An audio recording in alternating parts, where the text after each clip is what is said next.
بسم الله الرحمن الرحيم الحمد لله والصلاة والسلام على المبعوث رحمة للعالمين نبينا محمد وعلى آله وصحبه أجمعين.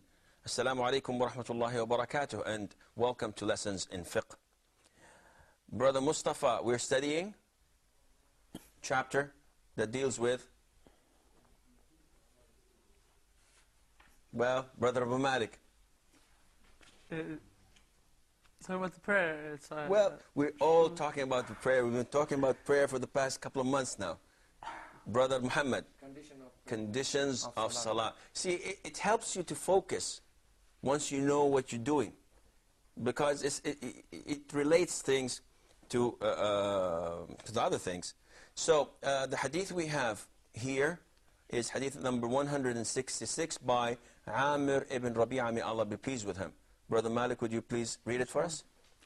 Narrated by Amir ibn Rabi'a radiallahu anhu, I saw Allah's Messenger sallallahu alayhi wasallam praying while mounted on his riding animal, facing whatever direction it faced. Al-Bukhari added, making gestures with his head, and he did not do that, meaning pray while mounted with obligatory prayers. So this answers the questions we had previously, that is it okay to pray obligatory prayers while riding on a camel or riding in our cars? And this answers it, that the Prophet did not do this except with voluntary prayer. Now, again, we come to this issue just as a revision. Facing the Qibla is one of the conditions of Salah. Obligatory prayer, you have to face the Qibla. In voluntary prayer, you may not face the Qibla, as the doing of the Prophet ﷺ shows us that he did not do it. Now the question is, Mustafa, do you think that in obligatory prayer, in voluntary prayer, when I'm riding on my ride, whether it's wheels or camel or whatever, do I have to face the Qibla to say the first takbir, Allahu Akbar, then wherever it goes it's okay, or it's open all the way? I don't know. Abu Malik? It's open all the way. It's open all the way, though some scholars say no. Takbiratul Ihram, you should face the Qibla, make takbir, then wherever your ride goes, your plane, your car, then you're okay. But there isn't, according to what I know, a strong evidence that backs this up. Abu Malik? Yeah, somebody's driving a car. How do they pray and take care of the road at the same time? You don't have to pray to take care of the road. I know a lot of people that don't pray and don't give a damn to what's happening in front of them. We have lots of reckless drivers.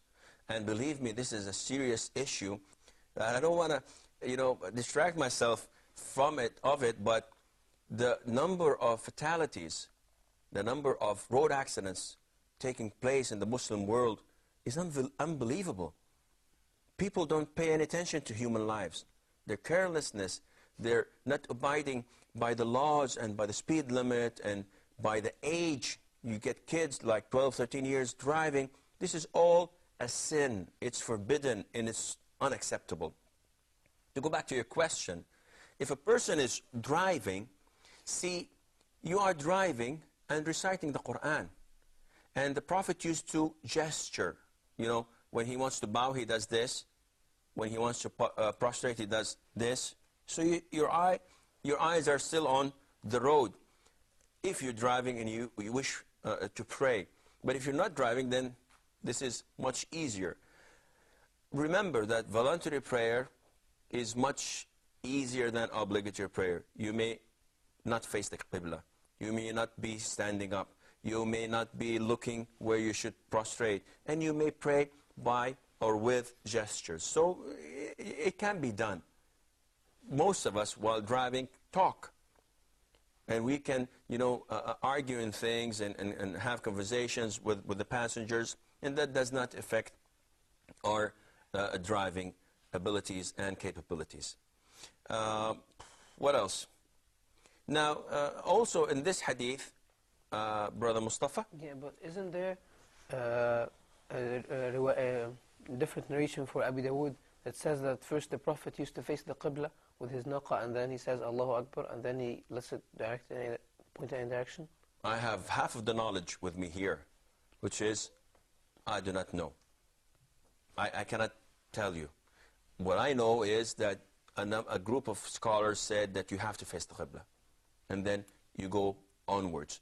But to my recollection, I don't recall if there's authentic hadith or not. Probably, inshallah, next time we meet, we will look into it and try to find it. And maybe we'll find it here somewhere or the other. It says here by Abu Dawood. Yes. Can you read it for me, Brother Mustafa?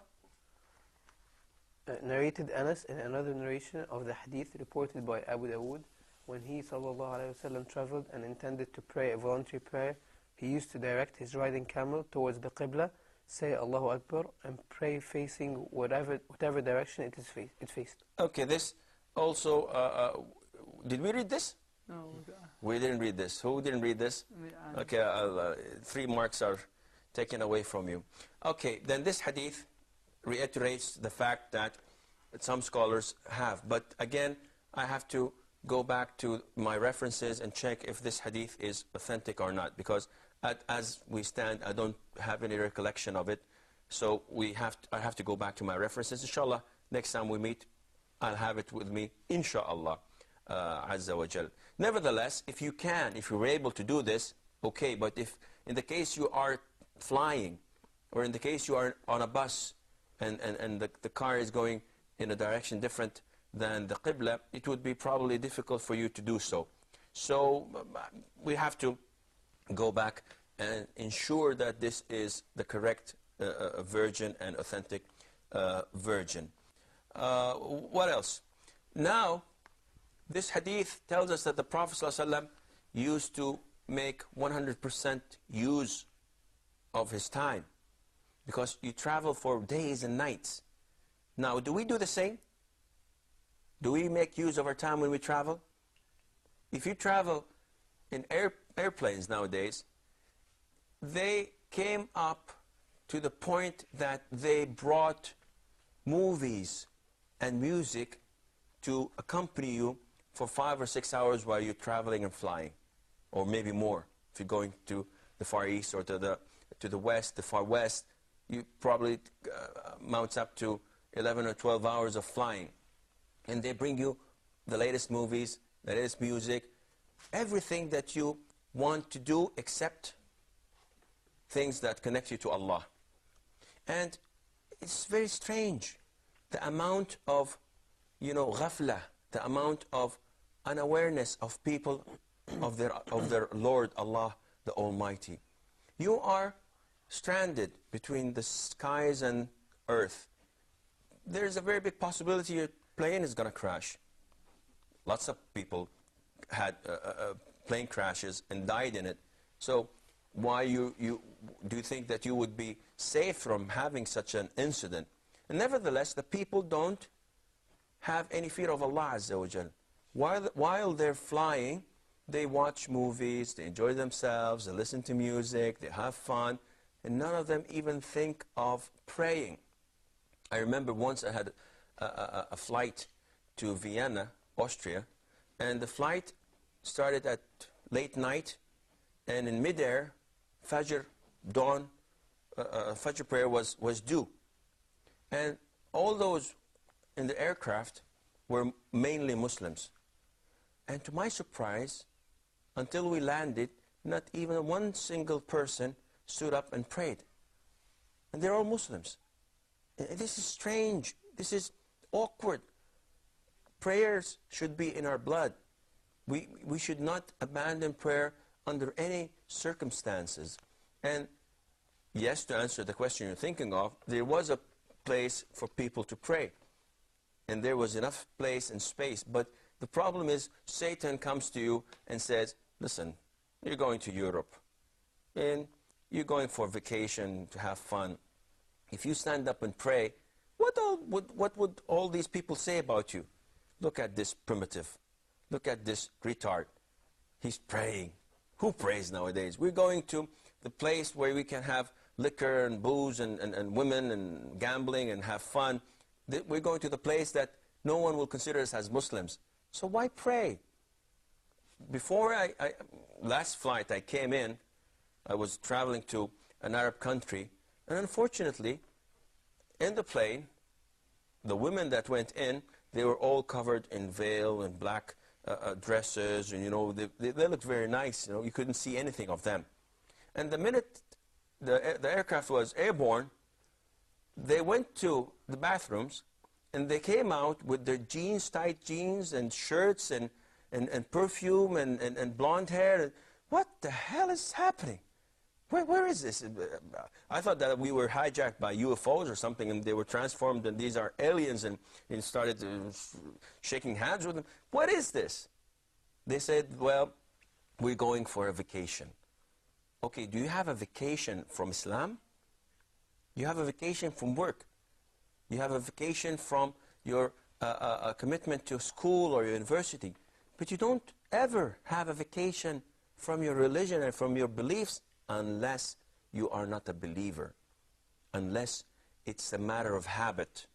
Once we have the habit, we are Muslims.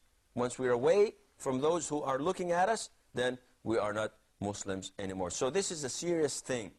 When you're traveling, you should always connect yourself with Allah Azza wa Jal, as the Prophet did, sallallahu alayhi wa alihi wa sallam. The following hadith, hadith number 167. Narrated Abu Sa'id al-Khudri, may Allah be pleased with him, the Prophet sallallahu alayhi wa sallam said, the whole earth is a mosque except graveyard and a toilet. Can you repeat that again? The whole earth is a mosque to pray on? Except a graveyard and a toilet. And a toilet. Now, this is what I don't like about translation. The Arabic word is hammam, and they've translated it into toilet. Did the Prophet and the companions have toilets? No. So how this translation translates to toilet? Then what was meant by toilet? Toilet? No. A place where you relieve yourself? Yes, but they didn't have any hammam. Hammam in Arabic means, you know, the Turkish bath, where a big pool with hot water and people rubbing people's backs and cleaning them. It's Turkish or Syrian or Moroccan. In some countries it's found. It's a general place for bathing. We have to pause here. Inshallah, after the break, we will continue talking about hadith that we have just heard, so stay tuned. Assalamu alaikum wa rahmatullah, and welcome back. Just before the break, we had the hadith that stated, Abu Sa'id al-Khudri's hadith, where he said that the Prophet ﷺ said, the whole earth is a mosque to pray on, except a graveyard and a toilet. And we said that the Prophet did not have a toilet, so the translation is wrong. The word hammam means a public bath, where people did not have bathrooms in where they lived, so they go to a common bath where they bathe in. The water is hot, and sometimes maybe they get a back scrub or so. The Prophet says in this hadith that it's not acceptable. Graveyards, okay, we understand, but hammam, why? Some scholars say because usually the people are exposed there, and maybe one would not wear a towel or cover his awrah properly, but the hadith itself is not authentic. So we don't have to go, a lot out of our way to try and elaborate and explain this hadith, though the meaning is acceptable. And also, similarly, it is not preferable for us to pray in places that are not modest and respectable, such as bars, such as churches, such as nightclubs. We should not honor these places by praying in them, as it is not the suitable place to pray in. Mustafa. What about mosques that have graves in them? There are certain mosques that I believe have graves in them. Well, this is a very good question. The rule is that any mosque that contains a graveyard or a grave, prayer in it is void and unacceptable. This is crystal clear and it's understandable. But the question is, what should we do if we have a mosque with a grave in it? Okay, how can we correct this error? Now, prayer in it is unacceptable. So how can we correct this error? What do we do? Do we, destroy the mosque? Or do we take out the grave? Fadi? I don't think we can take out the grave because this will be disturbing of the dead. And if we could take down the mosque and build somewhere else, it's okay, but it's going to be very costly. So the best solution would be just perform walls or a different room for the grave and try to isolate as much as possible from the mosque. Okay, Abu Malik? Scholars said that what was put in first stays. Okay, and that is correct. Whatever came first stays. So if a person died and we buried him, and then later on people came and said, let's put a mosque, build a mosque on top of his grave, then the mosque has to be destroyed. And if the opposite is true, that is, the mosque was built and after a while someone died and we brought his body and buried him in the grave, then he should be dug out and buried somewhere else. So this is the most authentic of all opinions. Brother Mustafa. So what about Prophet Muhammad sallallahu alaihi wasallam's grave? Yes. What about Prophet Muhammad sallallahu alaihi wasallam's grave? Fadi. Prophet Muhammad sallallahu alaihi wasallam was buried in his house, at his home, and the mosque was close by, or he had doors opening. In a certain era of time, the mosque was being expanded, till by mistake it included the house of the Prophet inside the mosque. So therefore, he was not buried in the mosque. He was buried in his house, which included the mosque at the end. That's the answer to your question. The Prophet ﷺ, when he died, he was not buried in the mosque. He was buried in the house of Aisha. And that is why the Prophet companions, may Allah be pleased with them, when they had a dispute among them, the Prophet is dead. So they didn't know whether to take his body and bury him in al-Baqi' or what to do with it.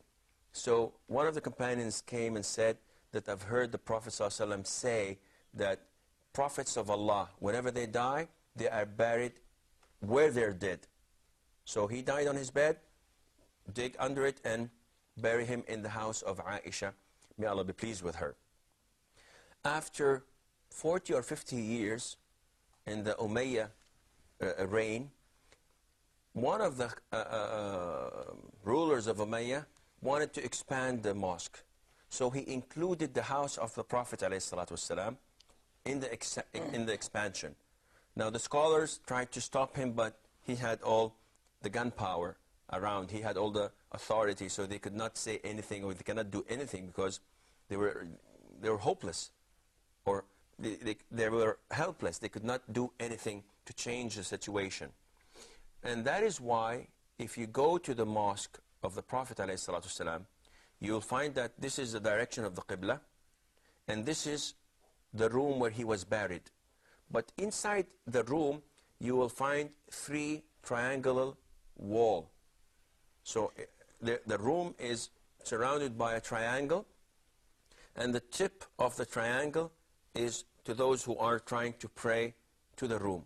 So if this is the Qibla and you come and try to pray to the room, you cannot be facing the room, because to face the room you have to be either this side, or giving your back to the Qibla, and then you are not facing or praying to the room. And this is an exception that cannot be, you cannot do anything else. You want us to dig the Prophet ﷺ's grave?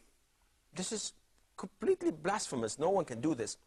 Now, you want us to destroy the area where the mosque is, where the Prophet ﷺ's room is included, then people around the Muslim world would accuse you of being a Wahhabi, of being all sort of names and gestures, and this is not logical and not acceptable. It was there for the past 1300 years plus. It will stay there. But other than the Prophet ﷺ, no one has any sacredcy. No one is sacred.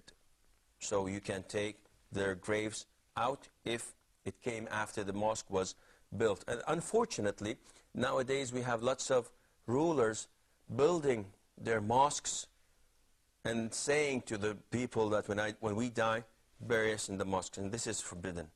This is unacceptable at all. Couldn't they, like in Medina, just like remove the little part where you know when you go out and the grave is on your left, only this little part, the exit, like change the exit, so and then just put a wall so the house of the Prophet or his burial wouldn't be inside the mosque, just a little bit. The problem is that you cannot change anything in Medina. The people will not accept it, and they will consider this to be an act of blasphemy. The Prophet himself, ﷺ, did not do certain things because the people were not ready. As in the Bukhari and Muslim, where he says, alayhi salatu wasalam, to Aisha, just because your people they're newly Muslim, they were close to kufr and jahiliyyah, just because of this, otherwise I would have destroyed, or destroying is not the word, I would have rebuilt the Kaaba and made it on the same pillars of Abraham. This means that he would have enlarged it, alayhi salatu wasalam, and I would have made 2 doors, one for the people to enter from and one for them to exit. So what stopped you, Prophet of Allah, sallallahu alaihi wasallam? He said, because your people are not ready. Their minds are not capable of grasping and comprehending this. It would have, be too insultive for them. Abdullah ibn Zubayr, when he ruled Mecca, he did this. And he did exactly what the Prophet ﷺ wanted to do. When he was killed and Hajjaj came, he again rebuilt it and made it as it was. And then when 10 or 15 or 100 years later, one of the caliph wanted to rebuild it again as the Prophet ﷺ wanted to do it, one of the A'imma said, don't do it. Because now people are, ridiculing with the Kaaba. One builds it and one dismantles, takes part of it off, and one adds something to it. And this is not the way it's supposed to be. So you cannot change much in Medina because you have 1.7, 1.8 billion people that believe in Mecca and Medina. And anything you do, even if you are following the Sunnah, even if you're doing the right thing, they would consider this to be as blasphemous, and they will not accept it. So the harm you're getting out of it is more than the benefit. Of course, the benefit is to get the wall back again so that the room and the house of the Prophet ﷺ is out of the mosque. There's no doubt in that. But you cannot do this. If you do this, all the Muslims and the hooligans and those who have hidden agendas would come out and say, look at them, they don't like the Prophet, they don't follow the Prophet, they do this, they do that, and they start cursing and doing things that are not true and correct. So the hadith talks about the graveyards, the cemeteries, and talks about the public baths, telling us that it is not allowed for us to pray in these areas. The hadith is not authentic, as mentioned before. Going to the public baths is not a recommendable thing because lots of awrah are exposed there, especially for women. It's forbidden for women to go to these public places and take off their clothes, though there are only women, but they will be exposing their bodies, and this is forbidden. A woman should protect her body so that no one else would look at her. The same thing, a man is supposed to protect his body, that no one else looks at him, at his awrah, and to have these things protected. As far as the cemetery, some scholars say that this is forbidden simply because in a cemetery, the soil itself is impure. Why is it impure? Because of the remains of the dead people. So the remains of dead people makes it impure. Is this correct? No. No, it's not correct. So why isn't it recommendable for us to pray in cemeteries? Because we don't want to pray for the dead. You know, you may have people coming and praying, though they're praying to Allah Azza wa Jal, but they pray to have their wali, their imam, their sheikh in front of them, and this is not acceptable. I'm afraid we don't have time, Fadi, for your question. But until we meet next time, inshallah, we'll try to go through these topics once again. Until we meet next time, fi amanillah. Wassalamu alaikum wa rahmatullahi wa barakatuh.